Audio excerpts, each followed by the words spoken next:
या बाईंचं कर्तृत्व काय विधान परिषदेतलं हे जर समजून घ्यायचं असेल तर पुण्यामध्ये, पुणे महानगरपालिकेमध्ये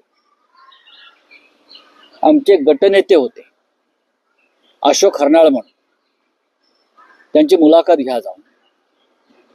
त्यांच्याकडून धमक्या देऊन हे जेव्हा पुण्याचं प्लॅनिंग डीपी सुरू होतं तेव्हा कोणाकोणाच्या नावावर या बाईंनी कोट्यावधी रुपये गोळा केले. गटनेते अशोक हरनाळ, जा त्यांची मुलाखत घ्या, मग हे मर्सिडीज प्रकरण काय आहे त्यांना कळेल. आमचे नाशिकला माजी महापौर आणि शिवसेनेचे आमचे स्थानिक नेते आहेत विनायक पांडे, त्यांना उमेदवारी देण्यासाठी शिवसेनेची या बाईने किती पैसे घेतले होते जाऊन त्यांनाच विचारा, विनायक पांडेला. मी रेकॉर्डवर सांगतोय ते प्रकरण काय झालं आम्हाला माहिती आहे.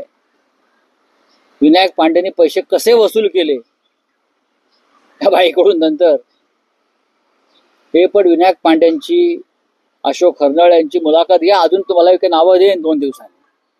माझं एवढंच म्हणणं आहे, तुम्ही कोणावर थुंकताय? मातोश्रीवर? तुमची लायकी नसताना 4 वेळा काय तुमचं कर्तृत्व होतं? माझ्या कर्तृत्वावरती मला बाळासाहेबांनी आमदार, तुम्हाला बाळासाहेबांनी आमदार केलं नाही.